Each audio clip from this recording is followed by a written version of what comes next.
हे दोस्तों, आज मैं आपको बताऊंगा एक की रीजन क्यों कुछ ही लोग बहुत अमीर बन पाते हैं और क्यों ज्यादातर लोग गरीब या फिर मिडिल क्लास रह जाते हैं। रॉबर्ट नाम का एक लड़का था जिसके दो बाप थे। अब आप कुछ गलत मत समझिए, पहला उसका खुद का था पर दूसरा उसके दोस्त का बाप था जिसे वो अपना मुंह बोला बाप मानता था। पहले वाले ने पीएचडी की थी पर दूसरे ने कभी 8th भी पास नहीं की थी।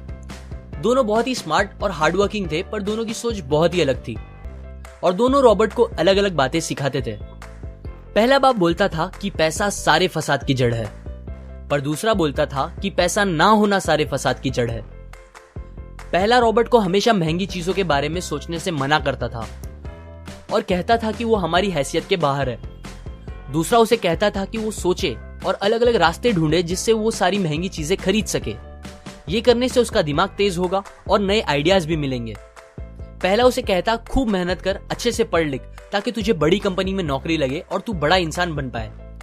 दूसरा कहता था तू खूब पढ़ मेहनत कर पर खुद की कंपनी खोल ताकि तू खूब सारी नौकरियां लोगों को दे पाए। रॉबर्ट के पास एक एडवांटेज था, उसने अपने दोनों बापों को अपनी अलग अलग सोच के साथ बढ़ते और उनकी तरक्की देखी।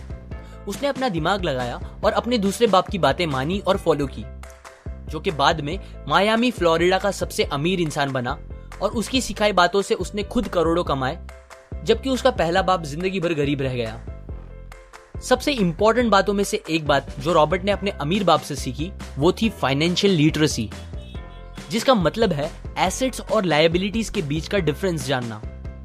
अब आप गौर से सुनिए, ये नॉर्मल कॉमर्स में सिखाए गए मीनिंग से थोड़ा अलग है। रॉबर्ट ने काफी इजी शब्दों में उसका मीनिंग बताया है, जो कि कुछ ऐसा है। एसेट्स कोई भी वो चीज होती है जो आपको पैसे बना के दे या फिर आपके जेब में पैसे डाले, और लायबिलिटीज वो चीजें होती है जो आपके जेब से पैसे ले ले या आपके पैसे खत्म करे।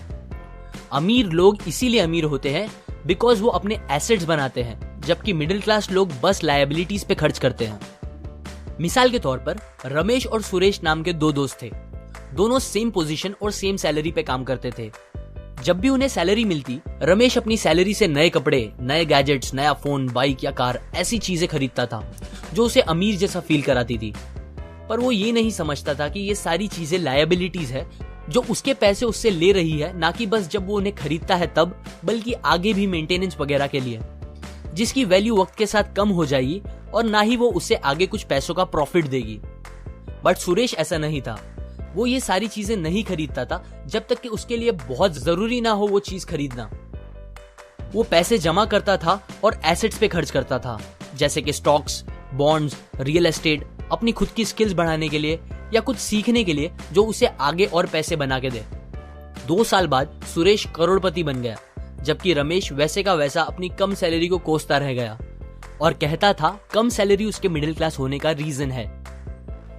एक गरीब इंसान का कैश फ्लो कुछ इस तरह होता है, उसे पैसे मिलते हैं और फिर वो पैसे उसकी जरूरी खर्चों में खत्म हो जाते हैं। एक मिडिल क्लास का कैश फ्लो थोड़ा सा अलग होता है, उसे पैसे मिलते हैं, वो पैसे जरूरी खर्चों और लायबिलिटीज में खत्म कर देता है। इसीलिए मिडिल क्लास और गरीब में ज्यादा फर्क नहीं है। मोस्टली मिडिल क्लास लोगों को लगता है उनका घर उनका एसेट है, पर ऐसा नहीं है। आपका घर आपको पैसे बना के नहीं देता अनलेस आप उसको भाड़े पे दो, जबकि अमीर लोगों का कैश फ्लो ऐसा होता है। उन्हें पैसे मिलते हैं, वो उस पैसों से अपने एसेट्स बनाते हैं पहले और फिर उससे बने पैसों से खर्चा करते हैं। इसीलिए वो अमीर होते जाते हैं क्योंकि उनके इनकम के सोर्स बढ़ते जाते हैं। अगर आपको अमीर बनना है तो ये बात याद रखिए अच्छे से।